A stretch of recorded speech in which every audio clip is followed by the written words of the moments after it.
Hello students, I am with another chapter, that is chapter 5, Morphology of Flowering Plants. First of all, what is morphology? Morphology is nothing but it is a branch of biology that deals with the study of external features of an organism. And this term morphology was derived from two Greek words, that is morphs and logos. Morphs means forms and logos means to study.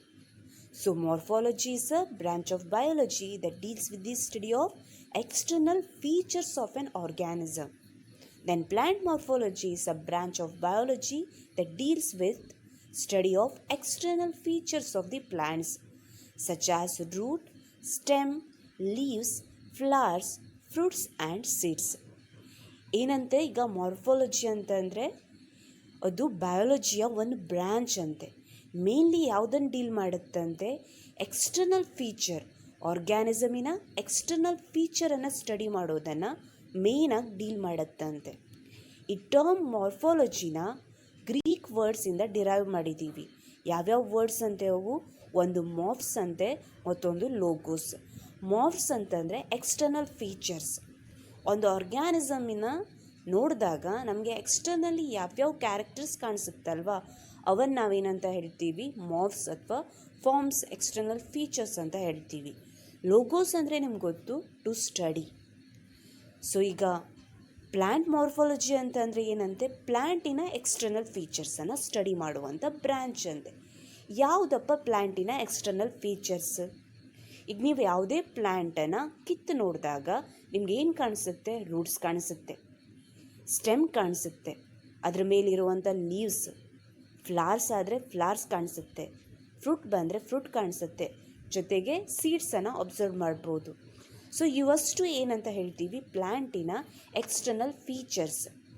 ಅವನ್ನ study ಮಾಡುವಂಥ ಬ್ರ್ಯಾಂಚಿಗೆ ನಾವು plant morphology ಅಂತ ಹೇಳ್ತೀವಿ.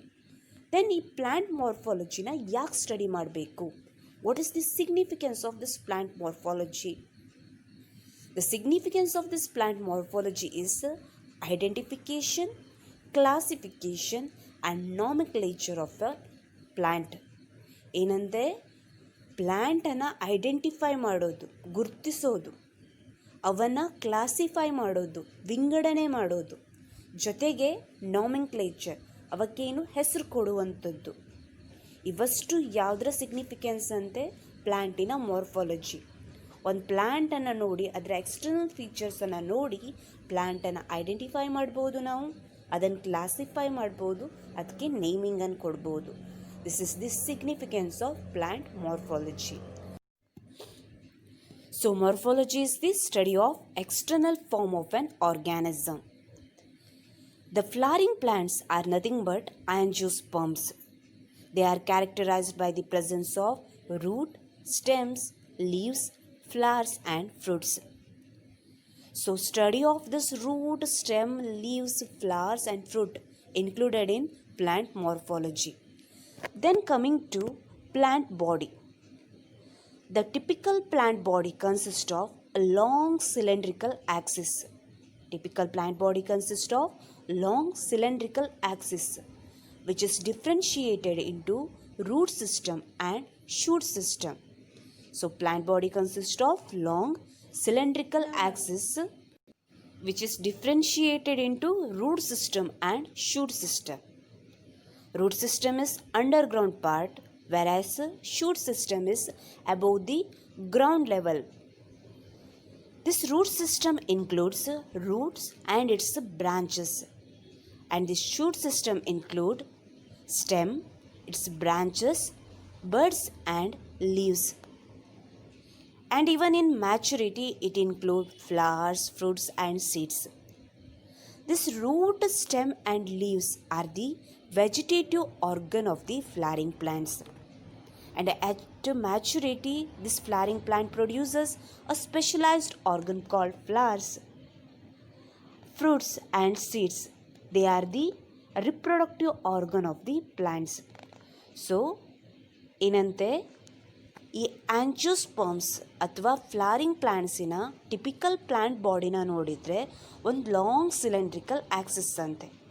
ಆ long cylindrical ಆ್ಯಕ್ಸಿಸನ್ನು ಮೇನಾಗಿ ನಾವು differentiate ಮಾಡ್ತೀವಂತೆ. ಯಾವುದು? Underground ಅಂದರೆ ಭೂಮಿಯ ಒಳಗಡೆ ಇರುವಂಥದ್ದು ಮತ್ತು ಈ ಗ್ರೌಂಡ್ ಲೆವೆಲಿನ ಮೇಲ್ಗಡೆ ಇರುವಂಥ ಪಾರ್ಟಾಗಿ. ಗ್ರೌಂಡಿನ ಒಳಗಡೆ ಅಂಡರ್ಗ್ರೌಂಡ್ ಇರೋದಕ್ಕೆ ನಾವು ರೂಟ್ ಸಿಸ್ಟಮ್ ಅಂತ ಕರಿತೀವಿ. ಆ ರೂಟ್ ಸಿಸ್ಟಮಲ್ಲಿ ರೂಟ್ ಮತ್ತು ಅದರ ಬ್ರಾಂಚಸ್ ಇರುತ್ತೆ. ಅದೇ ಭೂಮಿಯ ಮೇಲ್ಗಡೆ ಅಂದರೆ ಗ್ರೌಂಡ್ ಲೆವೆಲ್ಗಿಂತ ಮೇಲ್ಗಡೆ ಇರುವಂಥ ಪಾರ್ಟನ್ನು ನಾವು ಶೂಟ್ ಸಿಸ್ಟಮ್ ಅಂತ ಕರಿತೀವಿ. ಈ ಶೂಟ್ ಸಿಸ್ಟಮಲ್ಲಿ ಸ್ಟೆಮ್ ಇರುತ್ತೆ, ಸ್ಟೆಮ್ಮಿನ ಬ್ರಾಂಚಸ್ ಇರುತ್ತೆ, ಬಡ್ಸ್ ಇರುತ್ತೆ, ಲೀವ್ಸ್ ಇರುತ್ತೆ. ಅದೇ ಮ್ಯಾಚುರಿಟಿ ಟೈಮಲ್ಲಿ ಫ್ಲವರ್ಸ್ ಇರ್ಬೋದು, ಫ್ರೂಟ್ಸ್ ಇರ್ಬೋದು ಮತ್ತು ಸೀಡ್ಸ್ ಪ್ರೆಸೆಂಟ್ ಇರುತ್ತೆ. ಈ ರೂಟ್, ಸ್ಟೆಮ್ ಮತ್ತು ಲೀವ್ಸನ್ನು ನಾವು vegetative part of the plant body ಅಂತ ಹೇಳ್ತೀವಿ. ವೆಜಿಟೇಟಿವ್ ಆರ್ಗನ್ಸ್ ಅವು. ಯಾಕಂದರೆ ಅವು ಡೈರೆಕ್ಟಾಗಿ ಯಾವುದ್ರಲ್ಲಿ ಇನ್ವಾಲ್ವ್ಮೆಂಟನ್ನು ತೋರಿಸಲ್ಲ, ಸೆಕ್ಷುವಲ್ ರಿಪ್ರೊಡಕ್ಷನಲ್ಲಿ ಇನ್ವಾಲ್ವ್ಮೆಂಟನ್ನು ತೋರಿಸಲ್ಲ. ಅದೇ ಈ ಫ್ಲವರ್ಸ್, ಫ್ರೂಟ್ ಮತ್ತು ಸೀಡ್ಸನ್ನು ನಾವೇನಂತ ಹೇಳ್ತೀವಿ? Reproductive part of a plant body ಅಥವಾ reproductive organs of the plant body. ಯಾಕಂದರೆ ಅವು ಡೈರೆಕ್ಟಾಗಿ ಸೆಕ್ಷುವಲ್ ರಿಪ್ರೊಡಕ್ಷನಲ್ಲಿ ಇನ್ವಾಲ್ವ್ಮೆಂಟನ್ನು ತೋರಿಸುತ್ತೆ. Next coming to first organ, that is the root. Root is nothing but it is a non-green, underground, cylindrical, descending portion of the plant axis, and it is formed from the radicle of an embryo. Root ಅಂದರೆ ಏನಂತೆ ನಿಮ್ಗೆ ಗೊತ್ತಿದೆ ಅಲ್ವಾ? ಬೇರು. ಬೇರು ಹೇಗಿರುತ್ತೆ? Non green, ಹಸಿರಿರಲ್ಲ, non green. ಅದು ಅಂಡರ್ಗ್ರೌಂಡ್, ಭೂಮಿಯ ಒಳಗಡೆ ಇರುತ್ತೆ. ಸಿಲಿಂಡ್ರಿಕಲ್, ಡಿಸೆಂಡಿಂಗ್, ಕೆಳಗಡೆ ಗ್ರೋ ಆಗ್ತಾ ಹೋಗುತ್ತೆ. ಅದು descending portion of the plant Axis. ಯಾವುದರಿಂದ ಫಾರ್ಮೇಷನ್ ಆಗಿರುತ್ತಂತೆ? ಎಂಬ್ರಿಯೋದ ರ್ಯಾಡಿಕಲಿಂದ. ಸೊ ಅಲ್ಲಿ ನೀವು ನೋಡ್ಬೋದಲ್ವಾ, ಸೀಡಲ್ಲಿ ನಿಮಗೆ ರ್ಯಾಡಿಕಲ್ ಕಾಣಿಸ್ತಿದೆ ಅಂತ ಅನಿಸುತ್ತೆ. ಆ ರ್ಯಾಡಿಕಲಿಂದ ಏನಾಗುತ್ತೆ? ರೂಟ್ ಡೆವಲಪ್ ಆಗುತ್ತೆ. ಸೊ ಏನೀಗ ರೂಟ್ ಅಂದರೆ it is a non green, underground, cylindrical, descending portion of the plant axis. Then coming to types of root system. Mainly there are 3 types of root systems are present: taproot system, fibrous root system and adventitious root system. Taproot system, fibrous root system and adventitious root system. ನಿಮಗೆ tap root ಮತ್ತು ಫೈಬರಸ್ ರೂಟನ್ನು ಕೇಳಿರ್ಬೋದು. ತಾಯಿ ಬೇರು, ತಂತು ಬೇರು ಅಂತ ಹೇಳ್ತೀರ, ಹೌದಲ್ವಾ? ಟ್ಯಾಪ್ ರೂಟ್ ಅಂದರೆ ತಾಯಿ ಬೇರು. ನೆಕ್ಸ್ಟ್ ಫೈಬರಸ್ ರೂಟ್ ಅಂದರೆ ತಂತು ಬೇರು ಅಂತ ಹೇಳ್ತೀವಿ.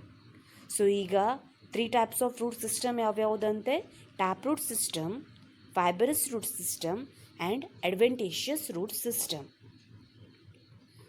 First coming to tap root system. It consist of primary roots and its branches. That includes secondary, tertiary, quaternary roots, and it is commonly observed in dicotyledons, dicot plants. This primary root is elongated from radicle. This primary root is directly developed from the radicle. For example, mustard plant. ಏನಂತ ಈಗ tap root system ಅಂತಂದರೆ primary root ಮತ್ತು ಅದರ ಬ್ರಾಂಚಸ್ಸಿಗೆ ನಾವೇನಂತ ಹೇಳ್ತೀವಂತೆ? Tap root system. So ಈಗ tap root ಅಂದರೆ ಏನು ಅಥವಾ ಪ್ರೈಮರಿ ರೂಟ್ ಅಂದರೆ ಏನು? ರ್ಯಾಡಿಕಲಿಂದ ಡೈರೆಕ್ಟ್ಲಿ ಡೆವಲಪ್ ಆಗಿರುವಂಥ ರೂಟ್. ಸಪೋಸ್ ನಿಮ್ಮ ಹತ್ರ 1 ಮಾರ್ಕ್ಸಿಗೆ ಕೇಳಿದ್ರಪ್ಪ, ವಾಟ್ ಈಸ್ ಟ್ಯಾಪ್ ರೂಟ್?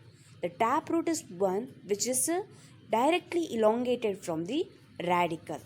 ಅಥವಾ ನಿಮ್ಮ ಹತ್ರ ಪ್ರೈಮರಿ ರೂಟ್ ಅಂದರೆ ಏನು ಅಂತ ಕೇಳಿದ್ರೇನು same, it is directly elongated from the radicle of the embryo. ಈ ಟ್ಯಾಪ್ ರೂಟ್ ಸಿಸ್ಟಮನ್ನು ನಾವು ಮೋಸ್ಟ್ ಕಾಮನ್ಲಿ ಡೈಕೋಟಲಿಡಾನಸ್ ಪ್ಲ್ಯಾಂಟ್, ನೀವು ದ್ವಿದಳ ಸಸ್ಯಗಳು ಅಂತ ಹೇಳ್ತೀವಲ್ವಾ, ಅದರಲ್ಲಿ ಅಬ್ಸರ್ವ್ ಮಾಡ್ಬೋದು. ಫಾರ್ ಎಕ್ಸಾಂಪಲ್ ಇಲ್ಲಿ ಯಾವ್ದು ಕೊಟ್ಟಿದ್ದಾರೆ? ಮಸ್ಟರ್ಡ್ ಪ್ಲ್ಯಾಂಟನ್ನು ಕೊಟ್ಟಿದ್ದಾರೆ. ಮಸ್ಟರ್ಡ್ ನಥಿಂಗ್ ಬಟ್ ಯಾವುದಂತೆ? ಸಾಸಿವೆ. ಓಕೆ, ಇದು ಯಾವುದಕ್ಕಂತೆ? ಟ್ಯಾಪ್ ರೂಟ್ ಸಿಸ್ಟಮಿಗೆ. Second one is fibrous root system. Fibrous root system is most commonly observed in monocotyledons. In this monocotyledonous plants, the primary root is short-lived and it is replaced by large number of roots. These roots are originated mainly from the base of the stem and forms the fibrous root system. For example, wheat.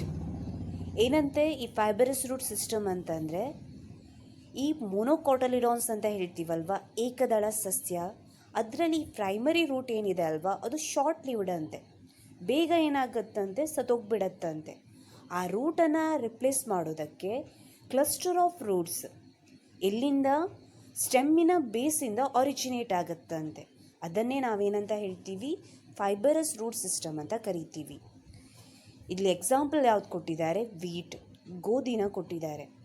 Even ಈ ಮೇಸಲ್ಲಿ ಕೂಡ ನಾವು ಫೈಬರಸ್ root ಸಿಸ್ಟಮನ್ನು observe ಮಾಡ್ಬೋದು.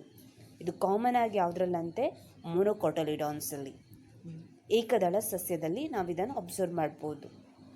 So ಯಾವುದು tap root ಸಿಸ್ಟಮನ್ನು ಎಲ್ಲಿ, ದ್ವಿದಳ ಸಸ್ಯದಲ್ಲಿ ಅಂದರೆ dicotyledonous ಪ್ಲಾಂಟ್ಸಲ್ಲಿ.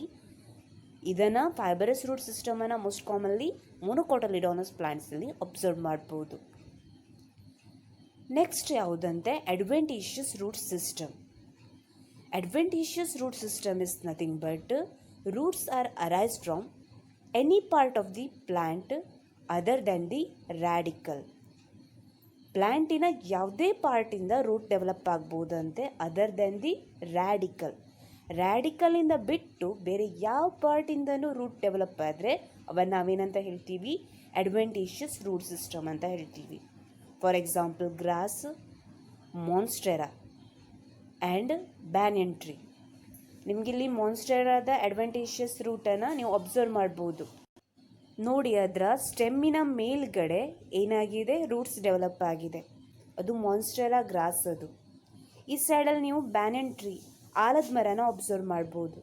ಆಲದ ಮರದಲ್ಲಿ ಹ್ಯಾಂಗಿಂಗ್ ರೂಟ್ ಇರುತ್ತೆ, ನೀವು ನೋಡಿದ್ದೀರಲ್ವಾ. ಆ hanging root they are nothing but they are the adventitious root. ಯಾಕಂದರೆ ಅವು ಸ್ಟೆಮ್ಮಿಂದ ಡೆವಲಪ್ ಆಗುತ್ತೆ, ರ್ಯಾಡಿಕಲಿಂದ ಅಲ್ಲ, ಹೊರತಾಗಿ ಯಾವುದರಿಂದ, ಸ್ಟೆಮ್ಮಿಂದ. ಸೊ ಯಾವ್ಯಾವುದಂತೆ ಈಗ 3 types of root system: tap root system, fibrous root system and adventitious root system. Tap root ಸಿಸ್ಟಮನ್ನು ನಾವೆಲ್ಲಿ ಅಬ್ಸರ್ವ್ ಮಾಡ್ಬೋದು, ಮೋಸ್ಟ್ಲಿ ಡೈಕಾಟಲಿಡಾನಸ್ ಪ್ಲಾಂಟ್ಸಲ್ಲಿ. ಫೈಬರಸ್ ರೂಟ್ ಸಿಸ್ಟಮನ್ನು ಮೊನೊಕಾಟಲಿಡಾನಸ್ ಪ್ಲಾಂಟ್ಸಲ್ಲಿ. ನೆಕ್ಸ್ಟ್ ಈ ಅಡ್ವೆಂಟೇಷಿಯಸ್ ರೂಟ್ ಸಿಸ್ಟಮನ್ನು ಬೋತ್ ಡೈಕಾಟ್ ಮತ್ತು ಮೊನೊಕಾಟಲ್ಲಿ ಅಬ್ಸರ್ವ್ ಮಾಡ್ಬೋದು ನಾವು. ಏನಂತೆ ಟ್ಯಾಪ್ ರೂಟ್ ಸಿಸ್ಟಮ್ ಅಂದರೆ primary root and its branches. Primary root ಅಂದರೆ ಡೈರೆಕ್ಟಾಗಿ ರ್ಯಾಡಿಕಲಿಂದ ಡೆವಲಪ್ ಆಗಿರುವಂಥ ರೂಟ್ ಮತ್ತು ಅದರ ಬ್ರಾಂಚಸ್. ಫೈಬರಸ್ ರೂಟ್ ಸಿಸ್ಟಮ್ ಅಂತ ಅಂದರೆ ಏನಂತೆ, ಪ್ರೈಮರಿ ರೂಟ್ ಶಾರ್ಟ್ ಲಿವ್ಡ್ ಅಂತೆ, ಅದನ್ನು ರಿಪ್ಲೇಸ್ ಮಾಡೋದಕ್ಕೆ ಕ್ಲಸ್ಟರ್ ಆಫ್ ರೂಟ್ಸ್ ಸ್ಟೆಮ್ಮಿನ ಬೇಸಿಂದ ಅರೈಸ್ ಆಗುವಂಥದ್ದು. ಅಡ್ವೆಂಟಿಷಿಯಸ್ ರೂಟ್ ಅಂದರೆ ಏನಂತೆ, ರ್ಯಾಡಿಕಲನ್ನು ಬಿಟ್ಟು ಪ್ಲ್ಯಾಂಟಿನ ಬಾಕಿ ಯಾವ ಪಾರ್ಟಿಂದ ಡೆವಲಪ್ ಆದ್ರೇನು ಅದನ್ನು ನಾವೇನಂತ ಹೇಳ್ತೀವಿ, ಅಡ್ವೆಂಟಿಷಿಯಸ್ ರೂಟ್ ಸಿಸ್ಟಮ್ ಅಂತ ಕರಿತೀವಿ. ಅರ್ಥ ಆಯ್ತಾ? ನೆಕ್ಸ್ಟ್ ಈಗ region of the root. What are the regions of the root? Root mainly consist of root cap, region of meristematic activity, region of elongation, region of maturation and root hairs. In this image you can observe region of meristematic activity, region of elongation, region of maturation. Below this region of meristematic activity root cap is present, and in the region of maturation root hairs are present. This image is most important. First of all, root cap. What is root cap? Root cap is a small, timber-like structure. Root cap is a small, timber-like structure covered at the apex of a root. It is a small, timber-like structure covered at the apex of the root. It protects the tender apex of the root as it makes its way through the soil. ಏನಂತೆ, root cap ಅಂದರೆ ರೂಟಿನ ಅಪೆಕ್ಸಿನ ಒಂದು covering ಅಂತೆ. ಇದು ಏನು ಮಾಡುತ್ತಂತೆ, ಮೇಯ್ನಾಗಿ ಆ tender root ಅಪೆಕ್ಸನ್ನು protect ಮಾಡುತ್ತಂತೆ. ಯಾಕಂದರೆ ಈ ಟೆಂಡರ್ ಅಪೆಕ್ಸ್ ಥ್ರೂನೆಯ ರೂಟ್ ಏನು ಮಾಡುತ್ತಂತೆ, ತನ್ನ ವೇಯನ್ನು ಸಾಯಿಲಿನ ಒಳಗಡೆ ಹೋಗುತ್ತಲ್ವ, ಅದನ್ನು ಪ್ರೊಟೆಕ್ಟ್ ಮಾಡೋದಕ್ಕಿರುವಂಥ ಆ ಸ್ಟ್ರಕ್ಚರಿಗೆ ನಾವು ರೂಟ್ ಕ್ಯಾಪ್ ಅಂತ ಕರಿತೀವಿ. Next, the region of meristematic activity. It is present few millimeter above the root cap. It is present few millimeter or seen above the root cap, in which cells are very small, thin walled, and with dense protoplasm. In this region, cells are very small, thin walled, and with dense protoplasm, and they are divide repeatedly. So ಈ ರೀಜನಲ್ಲಿ ಏನಿರುತ್ತಂತೆ, ಈ region root ಕ್ಯಾಪಿನ ಸ್ವಲ್ಪ ಮೇಲ್ಗಡೆ present ಇರುತ್ತಂತೆ. ಈ ರೀಜನಲ್ಲಿ ಇರುವಂಥ cells small ಅಂತೆ. Cell wall ಏನಿದೆ ಅಲ್ವಾ, ಅದು ಥಿನ್ ಇರುತ್ತಂತೆ, ಮತ್ತು ಡೆನ್ಸ್ ಅಂದರೆ ಜಾಸ್ತಿ ಪ್ರೋಟೋಪ್ಲಾಸಮ್ ಪ್ರೆಸೆಂಟ್ ಇರುತ್ತಂತೆ. ಜೊತೆಗೆ ಈ ಸೆಲ್ಲಿಗೆ ಏನು ಅಬಿಲಿಟಿ ಇರುತ್ತಂತೆ, ಕಂಟಿನ್ಯೂಯಸ್ ಆಗಿ ರಿಪೀಟೆಡ್ಲಿ ಡಿವೈಡ್ ಆಗುವಂಥ ಅಬಿಲಿಟಿ ಇರುತ್ತಂತೆ. ನಥಿಂಗ್ ಬಟ್ ಅವನ್ನ ನಾವು ಮೆರಿಸ್ಟಮ್ಯಾಟಿಕ್ ಸೆಲ್ಸ್ ಅಂತ ಕರಿತೀವಿ. ಈ region filled with meristematic cells. Next region is region of elongation. This region present above the meristematic region. Here cell undergo rapid elongation and enlargement. Here cell undergo rapid elongation and enlargement and helps in the growth of the root in lengthwise.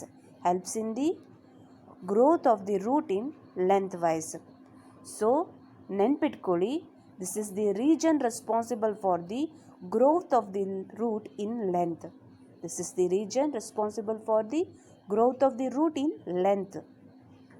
Second region ಯಾವುದಂತೆ, region of elongation. ಈ region meristematic ರೀಜನಿನ few millimetre ಮೇಲ್ಗಡೆ present ಇರುತ್ತಂತೆ. ಈ ರೀಜನಲ್ಲಿ ಏನಿರುತ್ತಂತೆ, cell ರ್ಯಾಪಿಡಾಗಿ ಇಲಾಂಗೇಷನ್ ಮತ್ತು enlargement ಆಗುತ್ತಂತೆ. ಅದರಿಂದ ರೂಟಿನ ಲೆಂತ್ ವೈಸ್ ಇನ್ಕ್ರೀಸಿಗೆ ಹೆಲ್ಪ್ ಮಾಡುತ್ತಂತೆ. Next region is region of maturation. This is the region present above the region of elongation, or it is the region proximal to elongation region. Here cell undergo differentiation and maturation. So next region ಯಾವುದು, region of maturation. ಈ region ಏನಿರುತ್ತಂತೆ, elongation ರೀಜನ್ಗಿಂತ ಮೇಲ್ಗಡೆ ಇರುತ್ತೆ. ಇಲ್ಲಿರುವಂಥ cells rapid ಆಗಿನೂ differentiate ಆಗುತ್ತಂತೆ ಮತ್ತು ಮ್ಯಾಚೂರ್ ಆಗುತ್ತಂತೆ. ಗ್ರ್ಯಾಜುಲಿ ಡಿಫ್ರೆನ್ಷಿಯೇಟ್ ಆಗುತ್ತೆ ಮತ್ತು maturation. Root hairs are nothing but very fine, delicate thread-like structure formed from the epidermal cells in the region of maturation, or the region behind the region of elongation. That is nothing but region of maturation. So they helps in absorption of water and mineral from the soil. So root hairs ಅಂದರೆ ಏನಂತೆ, ತುಂಬ fine delicated thread like structure ಅಂತೆ. ಇವು ಎಲ್ಲಿಂದ formation ಆಗುತ್ತಂತೆ, epidermal ಸೆಲ್ಸಿಂದ. ಯಾವ ರೀಜನಿಂದು, ರೀಜನ್ ಆಫ್ ಮ್ಯಾಚುರೇಷನ್. ಈ ರೀಜನ್ ಆಫ್ ಮ್ಯಾಚುರೇಷನಿನ ಎಪಿಡರ್ಮಲ್ ಸೆಲ್ಸ್ ಏನನ್ನು ಫಾರ್ಮೇಷನ್ ಮಾಡುತ್ತಂತೆ, ಫೈನ್ ಥ್ರೆಡ್ ಲೈಕ್ ಸ್ಟ್ರಕ್ಚರನ್ನು ಫಾರ್ಮೇಷನ್ ಮಾಡುತ್ತಂತೆ. ಅವನ್ನು ನಾವು ರೂಟ್ ಹೈರ್ಸ್ ಅಂತ ಹೇಳ್ತೀವಿ. ಆ್ಯಕ್ಚುಲ್ ಆಗಿ ಈ ರೂಟ್ ಹೈರ್ಸೆಯ ವಾಟ್ರ್ ಮತ್ತು ಮಿನರಲ್ಸನ್ನು ಏನು ಮಾಡುತ್ತೆ, ಸಾಯಿಲಿಂದ ಅಬ್ಸಾರ್ಬ್ ಮಾಡುತ್ತೆ. So what is the function of root hair ಅಂತ ಹೇಳಿದರೆ, absorption of water and minerals. Root ಯಾವ ರೀಜನಿಂದ ವಾಟರ್ ಮತ್ತು ಮಿನರಲ್ಸನ್ನು ಅಬ್ಸಾರ್ಬ್ ಮಾಡ್ಕೊಳುತ್ತೆ, ರೂಟ್ ಹೈರ್ಸಿಂದ. ಯಾವ ರೀಜನ್ ಅದರ ಗ್ರೋತಿಗೆ ರೆಸ್ಪಾನ್ಸಿಬಲ್, ರೀಜನ್ ಆಫ್ ಇಲಾಂಗೇಷನ್. ಯಾವ ರೀಜನಲ್ಲಿ ಸೆಲ್ಸ್ ರ್ಯಾಪಿಡ್ಲಿ ಡಿವೈಡ್ ಆಗ್ತಾ ಇರುತ್ತೆ ಅಥವಾ ಮೆರಿಸ್ಟಮ್ಯಾಟಿಕ್ ಸೆಲ್ಸ್ ಪ್ರೆಸೆಂಟ್ ಇರುತ್ತೆ, ರೀಜನ್ ಆಫ್ ಮೆರಿಸ್ಟಮ್ಯಾಟಿಕ್ ಆ್ಯಕ್ಟಿವಿಟಿ. ಯಾವುದು ಈ ಟೆಂಡರ್ ಅಪೆಕ್ಸನ್ನು ಪ್ರೊಟೆಕ್ಟ್ ಮಾಡುವಂಥ ಸ್ಟ್ರಕ್ಚರ್, ರೂಟ್ ಕ್ಯಾಪ್. ಇವೆಲ್ಲ ನೀವು ಕಾಮನ್ ಆಗಿ ನೆನ್ಪಿಟ್ಕೊಳ್ಬೇಕಾಗಿರುವಂಥ ಕೆಲವೊಂದು points. Next coming to modification of the root. modified means changed. In some plant, roots are modified to perform function other than the absorption and conduction.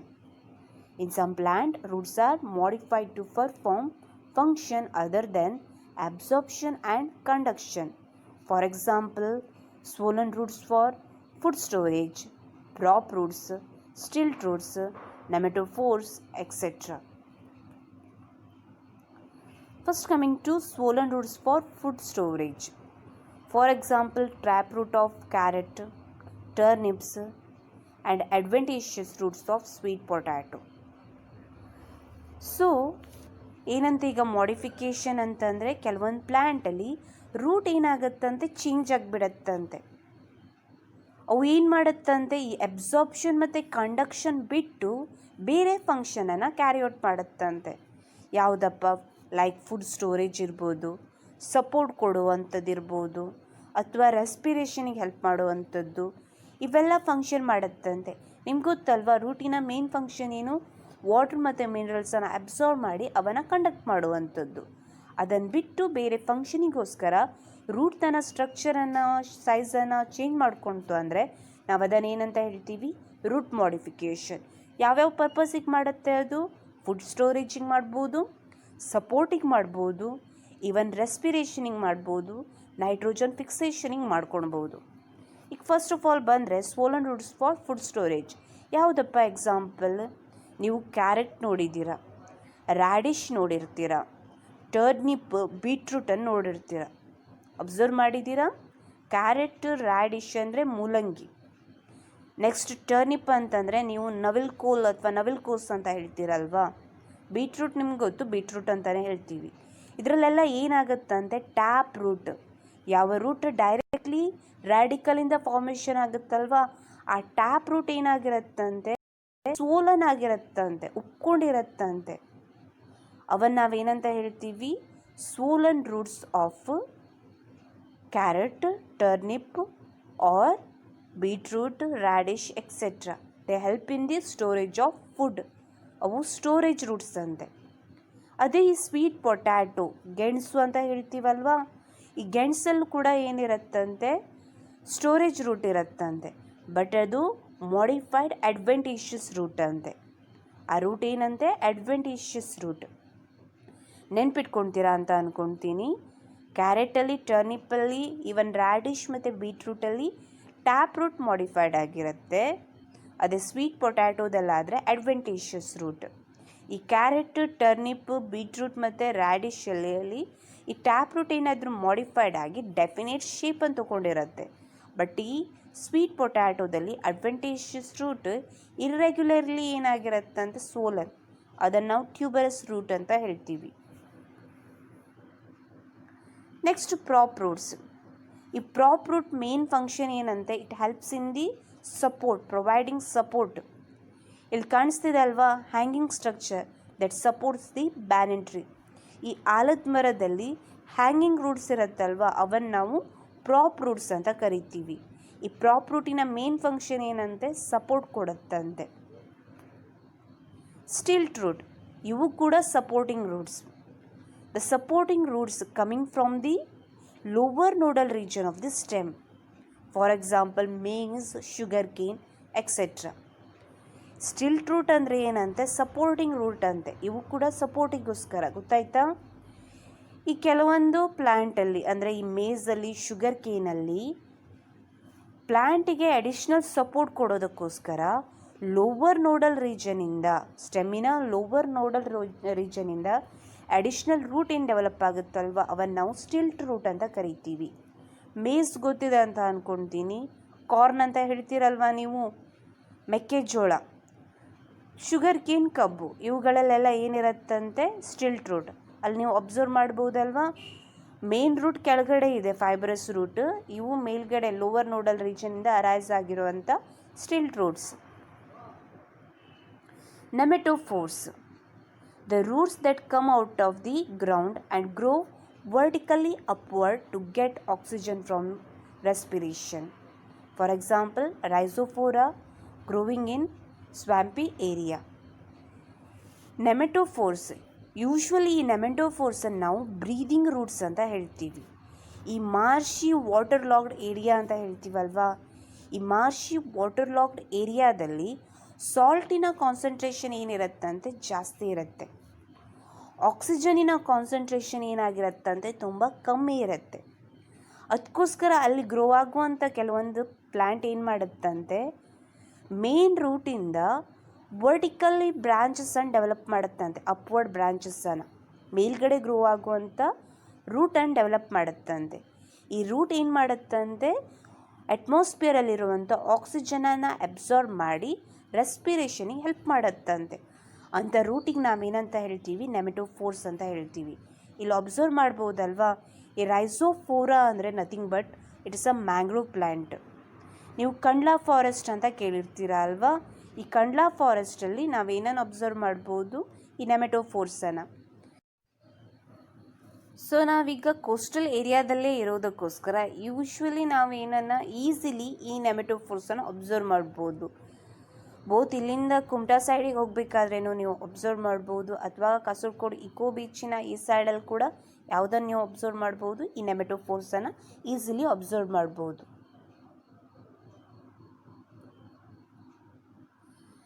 Next coming to function of the root. What are the functions of root? Root helps in absorption of water and minerals from the soil. It helps in absorption of water and minerals from the soil, and it provides the proper anchorage to the plant parts.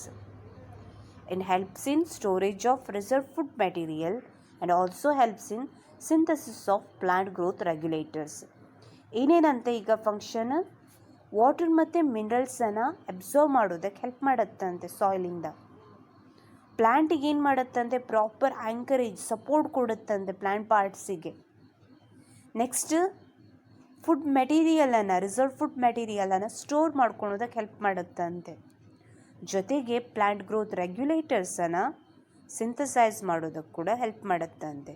This are the main function of the roots. ಇಲ್ಲಿಗೆ first organ root complete ಆಯಿತು. ಏನೇನು study ಮಾಡಿದ್ದೀವಿ ನಾವಿಲ್ಲಿ? Root ಅಂದರೆ ಏನು? What is root?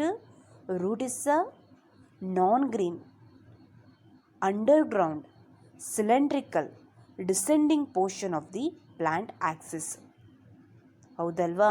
Developed from the radicle of an embryo.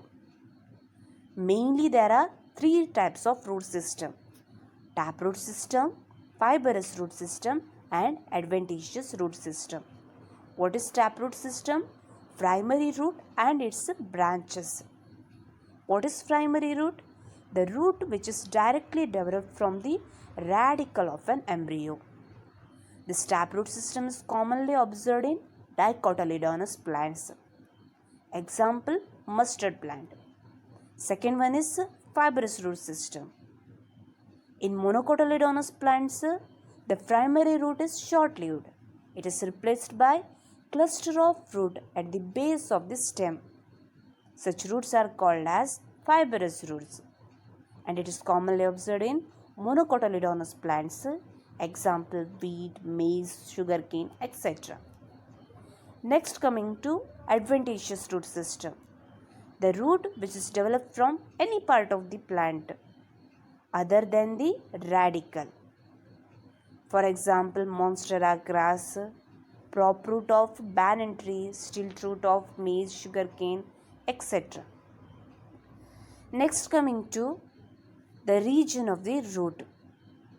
Root mainly consists of root cap, region of meristematic activity, region of elongation, region of maturation,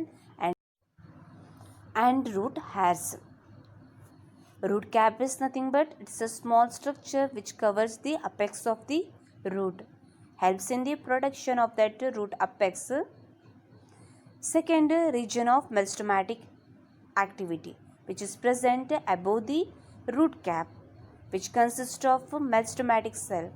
That means cells are small, thin walled with a dense protoplasm and has the ability to repeatedly dividing. Next region is region of elongation. In this region, cell is rapidly elongated and enlarged, and is responsible for the actual growth of the root. Next is the region of maturation, where cells undergo gradual differentiation and maturation. And finally, root hairs. From this region of maturation, few epidermal cells produces delicate hair-like structure called root hairs, which helps in absorption of water and minerals from the soil. And finally, root modification.